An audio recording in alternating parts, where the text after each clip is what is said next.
Quand on est parent, expliquer le coronavirus à ses enfants, c'est vraiment pas facile parce que déjà on est assez stressé, voire même très anxieux.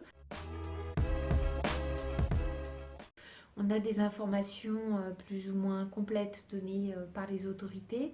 Donc soi-même, on ne sait pas véritablement ce que c'est. Par contre, c'est important d'essayer de mettre des mots parce que les enfants ont horreur du vide. Et si on ne leur donne pas au moins des petits éléments de repère, ils vont s'inventer des choses certaines fois beaucoup plus inquiétantes. Alors on peut déjà commencer par expliquer ce que c'est un virus. Un virus, c'est tout simple, ça a différentes formes. C'est une toute petite cellule, totalement invisible à l'œil nu, un petit bidule, une petite chose.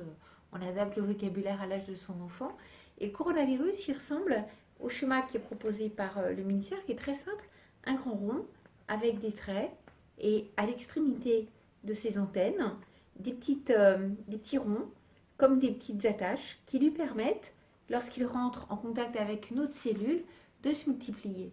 Et c'est là-dessus que le coronavirus peut être particulièrement embêtant, dangereux, grave. Là aussi, on utilise le terme adapté selon les enfants.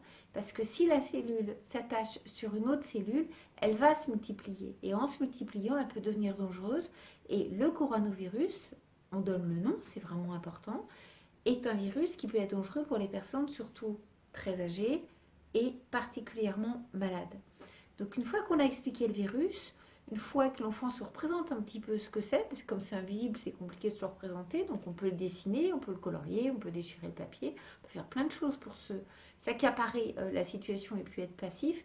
Ça permet d'expliquer l'importance des gestes barrières et ça permet à l'enfant de mieux comprendre le fait qu'on est confiné et combien il est indispensable de rester confiné pour être plus fort que le virus et l'empêcher d'aller trop vite. En fait, le confinement permet d'éviter au virus d'aller trop vite. Et si on n'explique pas ce qu'est le coronavirus, le confinement va être très compliqué à expliquer.